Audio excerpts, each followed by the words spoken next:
Show. You can follow us on Facebook at Jordan Maxwell Show, and follow us on Twitter at JMaxwellShow for any messages. You can always find the latest shows on our website, but if you want to make sure you don't miss a show, you can subscribe to the Jordan Maxwell Show on iTunes. So please support the show at no cost to you by doing your online shopping at Amazon. Make sure you click through the Amazon link on our homepage. All right, this is Jordan Maxwell again, and today I have a very important guest. I need to say first that I've been around the world and I've heard so many people over the years, and people who want to be authorities on different subjects, and I've become so jaded over the years hearing so many people who are supposed to be interesting, and it turns out to be very boring. And so I'm not really too impressed with people, and so somebody has to be really doing something important for me to get impressed. And I first met Lloyd Pye, who is my guest tonight, in Egypt. He was a speaker with me in Egypt. That was back in, about 1999, I think. But Lloyd I didn't realize at the time, his subject matter was so important to me, but I was so concerned with what I was doing, I wasn't paying much attention to what Lloyd was going to be talking about. But since then, I have come to understand that Lloyd has got some incredible information, and that's why I've been wanting to get him on the show. His name is Lloyd Pye. You go on the web and simply Lloyd, L-L-O-Y-D, last name P-Y-E, and extraordinary research into extraordinary subjects, and I'm very impressed, and I'm really delighted to have Lloyd with me tonight. I'm assuming I have Lloyd with me tonight. Are you there? Yes, I am. I have to tell you, Jordan, that's one of the best introductions I've ever had, and thank you very much for it. Well, then why don't we just end the program right now, and that's it. It can't go anywhere but downhill after that. So I'm fascinated. I know a lot of people know all around the world your name in relation to the skull, the Star Child skull of an alien skull, which in itself, to me, is absolutely incredible, because science, today, what we call science is actually, in fact, a religion. They have their sacred holy books and their saints and their popes. And so science is actually a religion, unfortunately, in the world today. But there are a few scientists who are real scientists and people who are actually doing something phenomenal in the scientific world. And in relation to UFOs and aliens and those kind of subjects that Lloyd and I and so many other people are interested in, science will say, well, why don't you give us something we can actually look at, we can actually test. Well, Lloyd has a skull, and all you got to do is, if you're a scientist, is look at it. And so I learned a long time ago that most scientists are not willing to look at anything they didn't find. If their university didn't finance the dig and they found it for the university or for themselves, they're not interested if somebody else found it. So that's why most of science is not interested to talk about something really important, because it's outside of their expertise. They don't know anything about it, and they're not going to make money off of it, so therefore it doesn't exist. Well, I got to tell you, Lloyd Pye has done some incredible research on not only this Star Child skull that he can talk about a little bit, but especially on the origins of the human race and how we are put together and where we came from. Because I've been talking a long time about the fact that God in the Bible, Lloyd, I'll tell you something. Many years ago, I was talking to a very high-ranking rabbi in the United States, and we were talking about this subject, about mankind and where we came from. And he said to me, he said, nowhere in the Bible does it specifically say God created man. It doesn't say that. He said, go back and read the thing correctly. It says God, which is incidentally not one God, but Elohim, more than one God. That's why it says, come, let us. In the Bible, God says, come, let us. Who is us? And so he said, you got to look at that. Who is God when he's talking to us? And he says, come, let us make man in our image, after our likeness. Jews and Christians will then say, well, there it is. See, God is creating man. He said, no, go back and read the sentence and break it down correctly. what is being said here is that gods, more than one, Elohim, are saying, come, let us make man in our image, after our likeness. He's not making man, he's remaking man. Come, let us make man in our image, after our likeness. And so that started me thinking. This was back in the 60s. And so I've always been interested in, where did we actually come from? Because remember, God is simply the word dog spelled backwards. And if you want to talk about God, you better look at the universe and see how big it really is before you go telling me about God. However, there is something to this idea that we have been genetically modified or mutated, so to speak. So that's the subject I really am interested in, what Lloyd's work has done. And I was absolutely amazed when I first heard him over in, what was it, Laughlin, Nevada, I think the first time I heard you.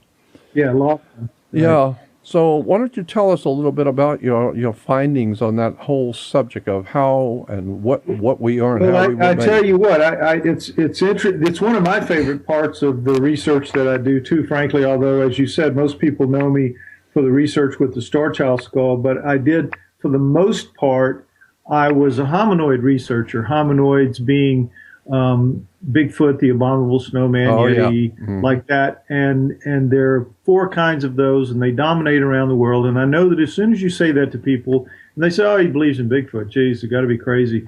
Not true at all. But that's what started me down the line.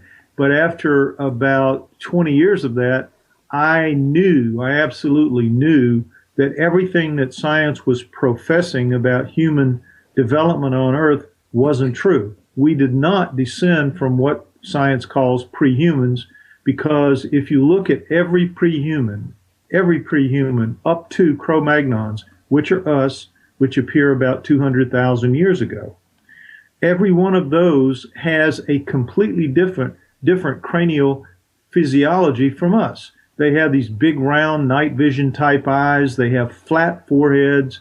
They have these big wide splayed noses. They have mouths that stick off their face. They have no chin. Everything about that kind of skull design follows from the earliest of them, the upright bipedal primates, right on through up till the Cro-Magnons, and suddenly, boom, 180 degrees in every one of those aspects that I just mentioned, including the rear of the head, changing as well. So you have all of those fundamental, profound changes in the skull virtually overnight. So I could see that something happened around 200,000 years ago with the Cro-Magnons, but I had nothing that I could believe, nothing that made sense to me. And then in about 1990, I read the work of Zecharia Sitchin, The 12th Planet.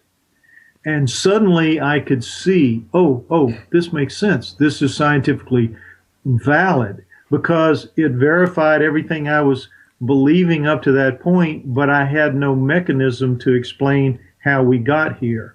And suddenly I had a mechanism, genetic engineering. Wow, could have knocked me over with a feather. Of course it made sense. And when you got to know certain aspects of the human genome, you see that it can't be anything but that. All other primates on Earth, that's chimps, gorillas, right on down, all higher primates, I might have said all primates, all higher primates have 48 chromosomes. Humans, who ostensibly descend from a common ancestor with chimps 5 to 8 million years ago, we have 46. So what happened to a whole chromosome from each parent, 2 whole chromosomes per human? That's an awful lot, when in fact the difference between us and chimps is about 3% in our total genome, and about 5% with gorillas. Could be even 2% with chimps. You get different numbers all the time. But the point is, we have all the same chromosomal material, but we don't have the same number of genomic material, but we don't have the same number of chromosomes. So how could that be? Well, it could be because 2 of our chromosomes, the second and third, have been fused together. Fused. Now, science says, well, nature can do that. Of course, their answer always is nature can do anything. When you box scientists into a corner and anything that they can't explain. Well, nature can do anything, just like when you do that to religionists. And you're right. I mean, absolutely, I agree with you 100%, Jordan. Science has become a religion. It's absolutely no different than the religious dominance of thinking 500 years ago, where 500 years ago they would do anything to shut up dissent. And their method was to just burn you at the stake. Can't do it now. You and I would be gone long. We'd be ashes a long time ago. Oh, if they yeah. could still do that. No doubt about it. So what they have to do is they have to minimize your impact by ridicule and by ignoring and all of the things that mainstream science does when somebody comes up with something they don't want to hear and they don't want to deal with. But nonetheless, those two chromosomes in humans are fused, the second and third. And they're fused in such a way that they magically still work. You have to understand how a chromosome is built. On the ends of each one, there are things called telomeres. And in the middle of each one, there are things called centromeres. And the centromeres are what attach to each other when chromosomes begin to split and make another chromosome, another copy of itself, which is going on all the time. And the telomeres are the endpoints. Now, to fuse two chromosomes together, the second and the third, you've got to have the telomeres of the end of one on number 2 and the end of one of the ends on number 3 has got to be removed. You can't have the stop points still in there. There has to be the chromosomes have to still flow one to another. They have to be able to communicate. They can't have the telomeres in there. Somebody's got to slice off those telomeres. And then once you fuse them back together, one of the centromeres has to be shut down. You can't have two centromeres working on one gene because it'll go absolutely nuts. It'll create a spider web. So guess what? That's exactly what humans have. We have the telomeres nipped off and the two chromosomes fused together, and we have one of our centromeres shut down so that the whole chromosome will work and split itself apart like it's supposed to. Lo and behold, what a miracle. Oh, it's a miracle. Nature can do anything. Wow. Yeah, right. So anyway, that was done in a lab. And also there are 8 or 9 other places in us, in our chromosomal package, where we have what are called inversions. Now imagine this, 8 or 9, I can't remember now. It's been a long time since I've talked about this because I always talk about the star child, but nonetheless, you can look it up. It's in my book, Intervention Theory Essentials. Intervention Theory Essentials, all of this, clear illustrations, can't miss it. What they do is they go into one of our chromosomes, they make a cut top and bottom of a segment in the chromosome, pull it out, flip it over end to end, put it back in, and fuse it back together. And it works. But now you have segments that are flipped. Now, science again says, well, nature can do anything. If it's done, if it's there, nature did it because nothing else is allowed. Ridiculous. Ridiculous. It's so clear that we've had genetic engineering done on us. Now, let's talk about Sitchin for a moment. Sitchin wrote, based on his interpretation of the Sumerian texts, back in 1976. Understand that his book was published, to the 12th Planet was published in 1976. Get that in mind. And in that book, he talks about this exact genetic engineering that I'm talking about, of not just humans, but all domesticated plants and animals. But let's focus on humans. And he said that according to the way the tablets laid it out, it looked like that the humans were created in southern Africa, in the Abzu, to be slaves and servants, starting out with the slaves to work in the gold mines about 200,000 years ago. Now, when the book came out, he was just roundly criticized, ridiculed. 200,000 years ago, please, every scientist, everybody in the world knew that humans had descended from chimps somewhere between 5 and 8 million years ago, and there was absolutely no doubt about that. How could this man, this ignorant economist, say that humans were genetically engineered 200,000 years ago? It was ridiculous. He was laughed off the stage, right? 10 years later, 1986, 10 years later, scientists began to understand by looking at mitochondrial DNA of humans, which comes down strictly from females. So that means you, me, everybody listening to this, male or female, we carry the mitochondrial DNA of our mothers. Okay. Now, in our cells, we have nuclear DNA and we have mitochondrial DNA. The nuclear DNA is the whole ball of wax, the chromosomes we were talking about earlier, all 46 chromosomes in each nucleus in our cells. Floating outside are little bitty chips from hundreds to thousands of these little circular power plants called mitochondria. And they each have 16,569 base pairs. 16,569 if you're normal. And it's extremely well known and understood because the number is so small. And they know that the maximum humans carry of mutations in that amount is about 120. And guess what? The maximum, the 120, comes from guess where? Southern Africa, exactly where Sitchin said the first of us began. So that's number one. Then number two, when you clock it back to see when we begin as a species, when you're going back from mother to grandmother to great-grandmother, clocking it on back and figuring out when the first of us had to appear, guess what? Right around 200,000 years ago. Right around 200,000 years ago in Southern Africa, the first of us began, according to our mitochondrial DNA.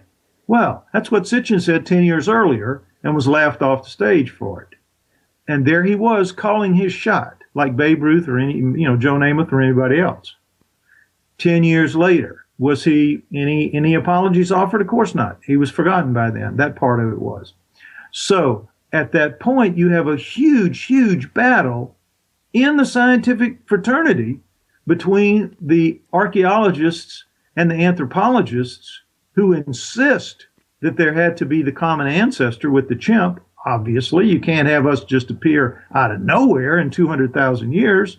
That's going to make somebody believe this Sitchin idiot is correct. So, but the geneticists say, no, we've done it way too many times. We know we would not say something like this. We wouldn't say something this volatile if it wasn't true. There has to be an answer. What is the natural answer for this? And they put their heads together and they eventually reached a truce, and the truce is this: genetic bottleneck. There had to be a genetic bottleneck at 200,000 years ago that somehow wiped out all of the pre-humans, all of humans, at about 200,000 years ago, leaving only a few breeding pair left alive. And lo and behold, they were all in Southern Africa, and lo and behold, they all managed to find each other and start breeding again. And so that explains why it looks like we only start at about 200,000 years ago, because of this great dying, this great wipeout that left only a few breeding couples, when in fact there is not a shred of evidence, not a shred of any kind of catastrophe, worldwide catastrophe at around 200,000 years ago. Everything in the fossil record, everything in stratigraphy looks like nothing really serious happened anywhere at any time. This is the way science plays its game, Jordan, and you know it, and everybody out there ought to know it. Science, and I say this routinely, science makes us, those who would challenge them, play the game in their hometown, in their home stadium, in front of nothing but their home fans, on their field, using their ball, their rules, and their referees. And we got to suit up and play against that. But that's how it is. That's right. That's just what we bite off when we challenge them. And here we sit talking about how unfair it is, but there it is. Yep. Well, that's the same thing with banking and insurance and government and God knows everything else. The big corporations and the big monstrosities of power. And if you're going to speak truth to power, well, you're going to be playing on their field, and you're going to be in trouble. But that's the way truth is always. What was that? Alfred North. Whoa, I can't remember his name. The theologian said that truth forever is on the scaffold and wrong is ever on the throne. The basically is that truth is always being belittled and ridiculed, etc. But that's the way it's always been. We're fighting a battle between light and darkness, between intellectual enlightenment and the dark ages. And so, as far as I'm concerned, with the religion and governmental systems around the world, that's what we still are. We're still in the dark ages, and by their fruits you shall know them. Look at the way the world's acting. You can tell we're all in the dark, fighting each other. and there's so many lies and corruption. But this kind of knowledge is going to get out eventually for those who need it and for those who can handle it. So that's why I think this work of yours is so important, because it's really based on facts, not religion. Right. Well, I totally agree that it's going to get out there. There are too many of us now that are working, and I think doing good work on a wide range of issues that need to be covered and need to be looked at. One of which is what I do, but others like you do your work, and there are a few dozen of us that are doing serious work. Unfortunately, there's a lot of people out there that are doing what I consider ridiculous stuff, and I know you know that as well as I do. That's what I said in the beginning, that there's so many people out there, wannabes, and who class themselves as experts, and then you listen to them and you fall asleep. They don't know what they're talking about. Once in a while, I'll come across somebody that I'm really impressed with, and that's why you're on the show and they're not. Well, I thank you for that. Yeah, I want only the best of the best for my show, so I start off with you. And so that's interesting. What else? Because, I was in business with Zachariah Sitchin, and I sent him to about 5 different countries. And that's a whole interesting story, too. I had a lot of time to sit and talk with Zachariah, and a lot of interesting things he never told the world, never got around to telling.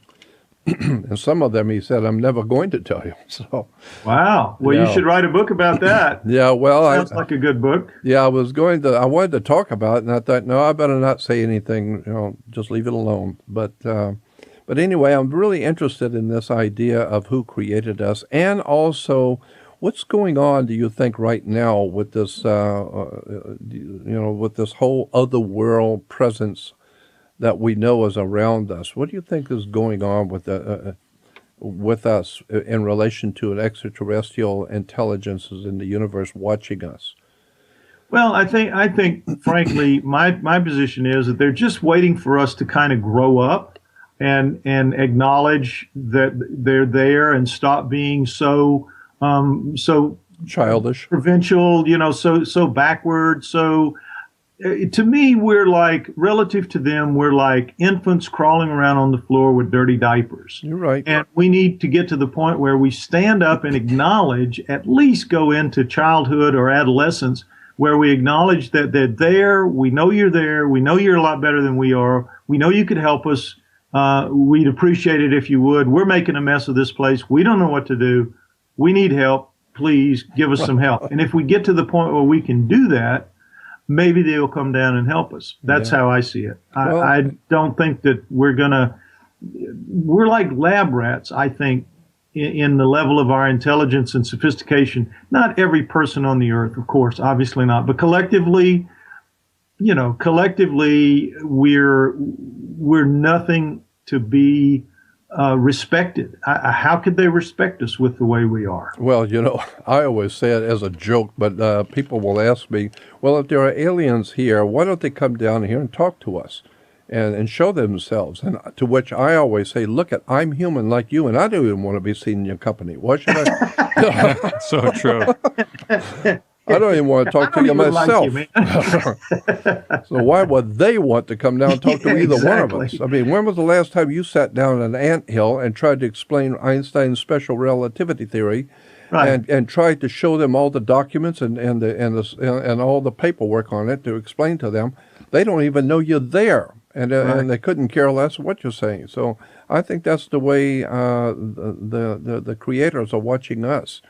We haven't grown up. I don't think we're exactly to the scale of lab rats, and that's a little overstating it, but I do think we're to the scale of lab chimps or lab monkeys. Okay. They just simply can't have any respect for us at all, collectively, as a species, and with what we're doing to the planet and what we do to ourselves, war and all that. Till we get our house in order down here, how comfortable could they feel trying to talk to us? We'd probably try to shoot them out of the sky if they did that. That's exactly They'd have to come down. Anybody that would make an appearance to us would have to come down and absolutely dominate us. Come down and say, look, we're going to just kill you all if you don't straighten up and fly right, or something like that. It's not a good way to start a relationship if you're going to do that. You got to be dealing with someone who can talk to you sort of halfway at your own level in your own terms. Yeah. Otherwise, one dominates the other, and it may be that someday we will unfortunately meet some of the aliens like we see in some of our most terrifying science fiction movies. But I like to think it's going to be like it was with E.T. or that funny one recently, I forget. With whatever. two British guys. Well, even Paul, yeah, like that. Yeah, just nice guys, kind of like that. I would hope, because I think there are all kinds out there, like there are down here. I think there can be some negative ones out there, and I don't think we want to fool with them any more than we have to, simply because they could do very bad things to us. I mean, look, let's be realistic. People ask me a lot, well, do you think they're going to hurt us? Do you think they have any bad intentions toward us and all that? Well, if they did, it wouldn't, there's nothing we could do. All you have to do, Jordan, is look at our genome, get one of us, look at the human genome, find one spot in there where one pathogen will kill that species and nothing else. Some area of our genome that in that 3% or in that 5% that doesn't overlap with chimps or anything else, just ours alone. Find that, pick out the weak spot, develop a pathogen or introduce a pathogen, whatever, that'll kill based on that hole in our genome.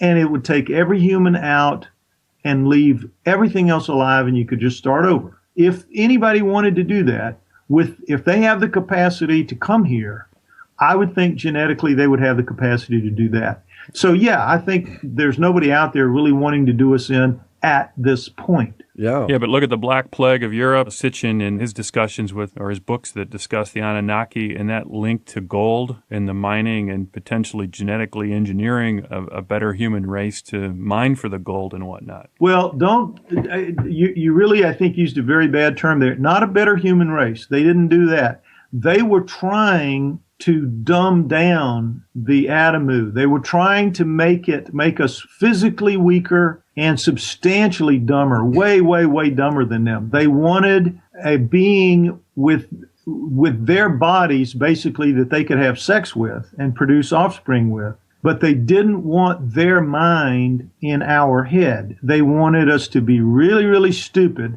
so that we could take instructions, we could go off and do what we were told to do, and we could come back and report that it was done, and what do you want us to do next? Sounds like the public school system. They certainly weren't trying to make a better human. They were trying to keep us down and keep us stupid, which they did. They did a very good job of that. I was going to say, yeah, I mean, they did a monumental job of that. Yeah, and they're doing it today with all the poisons in our food and the public school system. Well, I was going to say, we call that whole system that he's talking about public schools. Yeah. Well, I mean, yeah, look, when you're going to create a slave and a servant, the one thing you don't want is for it to be as smart as you, as strong as you. You want it to be inferior in every way you can structure that being. Yeah, and if you're going to make one and you're going to sit down and you're going to blueprint it out, these are some of the things that it had to have. We want them to look like us in our image after our likeness. We want to be able to have sex with the females because there's 600 of us here and most of us are men, and you got problems when you have males, hardship duty, middle of nowhere, got to have some girls. And then you want them to be able to take instructions, do the work, but you don't want them to collectively ever be able to gang up on you, physically or mentally. That's how we came out. And that's how we are to this day. And you can tell the kind of brains we carry in our heads because of the incredible abilities of savants, where there's some damage to the curtain or the wall or the genetic padlock that they put on the majority of our brain from usage. Now, science says, but we use all parts of our brain. It's been shown we've been use our parts of our brain. That thing about the 10%, that's ridiculous. It's not ridiculous. Being able to use all parts of it and being able to have maximum efficiency are two very, very different things. We don't have maximum efficiency by a long shot. Some savants get incredible, some small part of their brains. Mm-hmm. But you add the 100+ savants that have been studied together, and you find those 100 different parts. If you were to just activate those 100 different parts in all of us, what would you have? Yeah. And then imagine a whole brain full like that of just those thousands of those abilities maximized. And I think that's what an Anunnaki brain is like. Wow. And we could have that one day when we get smart enough with genetics to make sure that that doesn't happen. You know, to us, we learn how to be as smart as they were. Why not? Why not? Yeah, and you know, what you're saying reminds me of something that Ludwig von Mises, the European economist, said in one of his books. He said that all of mankind, for all the history that we know of, have always, are now, and always will support a dictator. It seems to be in our nature to want, collectively, all of us want to support a master, a god, or a dictator.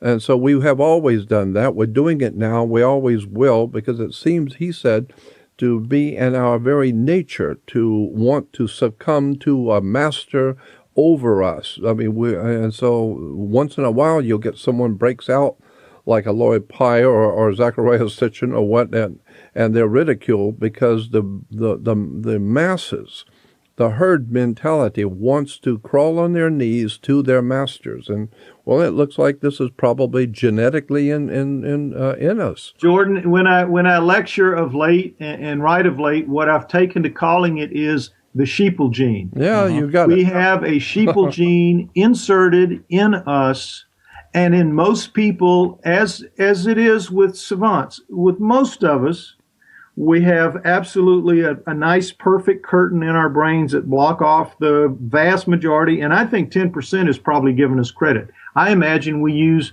5% or less of our total brain capacity. That's how badly I think they limited us, because we didn't need any more than that. If you consider what they are capable of, again, based on the evidence provided by the studies of savants.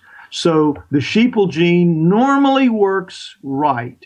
Every once in a while, as it is with savants, there's a foul up, and somebody comes along with a very faulty sheeple gene. Now, Sitchin certainly had one. I have a very bad one. You have a bad one. Mm-hmm. There are those of us with faulty sheeple genes who just simply don't accept the word from above as being absolutely got to follow it, got to believe it, and all that. But most of us, the very vast majority of us, do. They have a fully functioning sheeple gene. They want to be told what to do. They don't want to think outside the box. That's uncomfortable. They want to watch Dancing with the Stars, and they want watch those things and just not think about it. And that's the sheeple gene at work. And that's why our masters make sure, one thing that our masters make sure is we have plenty of liquor stores on every corner, plenty of alcohol, and plenty of television and movies and theme parks, anything to keep the distractions. Well, keep the kids happy. Keep the kids happy. They're just a bunch of kids. Keep them all happy, and everybody will be happy. And we're talking scientifically. A long time ago, they put this into us to be a sheeple. You know, that's why, like I said, it seems to be in our very nature as people. It does. I agree. Again, that would be on the checklist. If you're going to build a slave and a servant, and look, if you believe Sitchin, and I do, there was a real serious debate about whether or not we should create a new sentient being on this planet. Number one, the vote was close, but the vote was in our favor, just as when it came time to destroy us with the flood, the vote was close against us. Mm-hmm. But, in the course of that vote, when you're sitting down and working out the list of things you want to put in your slave or make your slave do or be or whatever, one of them is we have to make them extremely obedient. We have to put a sheeple gene in there, whatever they called it. And they did. And they did. And most of us come out with a fully functional sheeple gene, which makes us pretty much unthinking worker drones. We don't like to think of ourselves as that way. We all think of ourselves as being independent and think for ourselves and can't be pushed around and can't be told what to do and all that, which is nonsense. It's absolute nonsense. Absolutely. No doubt about it. We are that way, most of us collectively. Yeah. Do you think these policymakers out there, these think tanks know this, and, with the public education system and certain ways that humans are brought up from birth to death, that there's a lot of that within our programming? Well, it's certainly not encouraged. Just look, for example, at speaking of education, let's look at higher education. the PhD programs of our country, right? And I'm not saying this sour grapes. I didn't try for a PhD and didn't get it. I'm just not saying this is sour grapes at all. It's just the way it is. It's just the way it is. And it's really come clear to me as I've dealt with them over the last 14 years with the Star Child skull. When you go to college, any degree of independence you have can make it through getting a bachelor's degree. Okay, they hand those out pretty much like popcorn. You obey the rules, you go to class, you get your grades, you'll get a bachelor's degree. You start into a master's program, and you start showing some independence of thought. You start being the pain in everybody's behind in the classes there and the round tables there, and you start asking the uncomfortable questions, you're on your way out. You will not make it into a PhD program. If you do make it into a PhD program with an independent spirit, with an independent bent of mind, asking the uncomfortable questions, you will be washed out at that level. Mm-hmm. You make it through to get a PhD, you are a master of groupthink. You have a well-developed sheeple gene. You take instructions. You do what you're told. You obey the rules. And so we have our scientific elite who are the finest examples of sheeple genes that can be found, and good intellects. Mm-hmm. And so this is why they react so viscerally, really so viscerally to people like me or you or anybody else who challenges what they do. It's like, where do you get off? Where do you get off challenging anything about us? We know because we've been through the system and we all collectively have agreed this is the truth. And how can you challenge that? Well, this is just the way it has always been with authority. It's always going to be, because you can't get in a position of authority unless you are willing to toe the line and do what everybody tells you to do and play the game the way it's supposed to be played. And when everyone around you sees that you know how to play the game properly, well, then you move up the ladder. Right. Let me throw in one more question in relation to this real quick. With all of this, we're going to have to go because we're running out of time. But I do want to ask you one thing. Given the understanding now that we have been created, but our creators look like us, or we actually look like them, is it possible that some of the people who are behind the powers that be, when we talk about the proverbial powers that be, who are making the decisions for the world, could it be that this is these Anunnaki or these extraterrestrial ones who look like us? Because we've heard so many stories about, how these extraterrestrials look like humans. The reptilians. The reptilians or whatever. But the whole idea, I'm asking Lloyd, do you think that there's something to this idea that maybe the human race is being run at the very top by some of these entities who actually, in fact, were part of the creators of who we are? I don't know. I can't say. I can't swear to it. But it's not impossible. Why would they, if people say, why did they leave? And Sitchin would always say, who says they did? And I kind of take that attitude, too.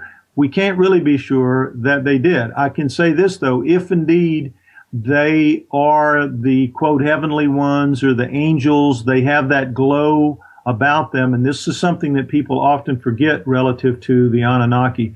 But they had a physical glow about themselves. They had a different kind of aura than we do. You could see that. Humans could see it. That's how you knew they were a god, and to be reverent to them.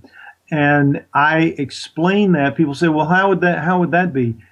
In their planet, Nibiru, it's most of its time out in very deep, deep space with no sun, no heat source. So it would have to have an internal heat source like we do. I mean, it's common to have internal heat sources with planets, so that's not the hard part. The hard part would be light. So what did they do for light?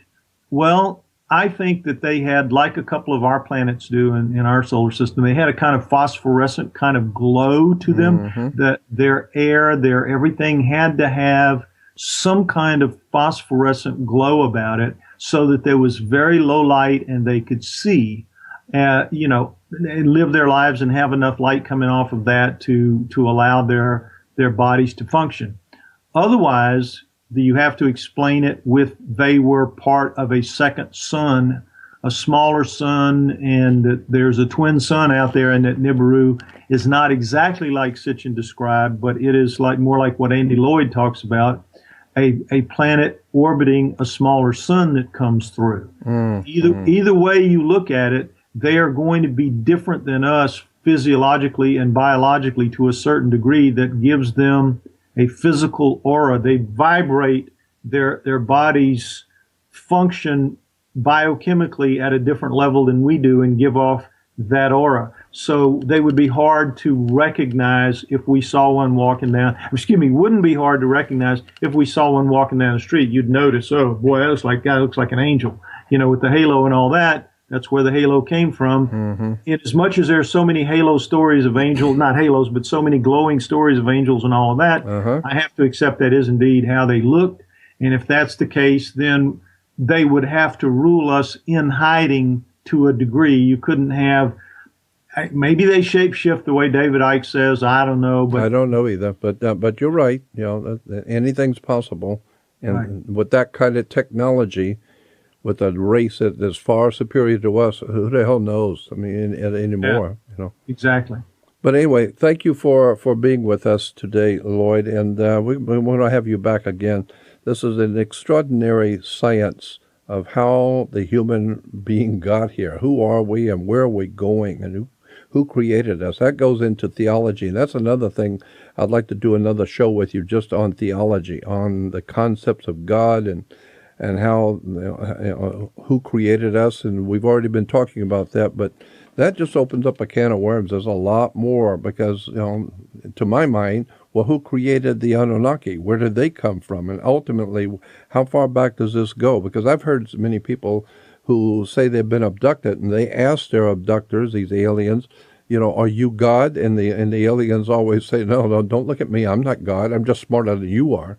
But but we're not the ultimate in the universe. So that's what we could talk all about that maybe another time, Lloyd. But I want to thank you for being with me, and I appreciate your work and what you're doing. And we're going to promote and tell everybody how to get to you and your books and materials. And then we're going to have you on the website, how to get to everything, your books and your materials and everything on our website. But for everyone listening, tell us where we can find you. There are two places you go to. There's Lloyd Pye for the material we've been talking about, and I have an ebook called Intervention Theory Essentials, which is good and easy and cheap. And then I have a larger book, a book called Everything You Know Is Wrong, and both of those are available on Lloyd Pye, LLOYDPYE.com. And then for those who are interested in Star Child material, that we'll talk about another time, I'm sure, that would be www.starchildproject.com, and there's a book called The Star Child Skull and an ebook called The Star Child Skull Essentials, and both of those are very informative. Good, and we're going to put all of that on the website with all of those connections and links and everything. Thank you again, Lloyd, for taking time and the way you did it, because this is kind of like a last-minute thing that we were able to get you together. But thank you again for doing that, and we'll get back to you, and let's do another show later. All right, thanks guys. again. You guys have a good one. Bye-bye. Have a great night. Thank you. Talk to you later. Bye-bye. Bye-bye. And please support the show at no cost to you by doing your online shopping at Amazon. Make sure you click through the Amazon link on our homepage. All right, thanks for listening, and join us next time. See you next time.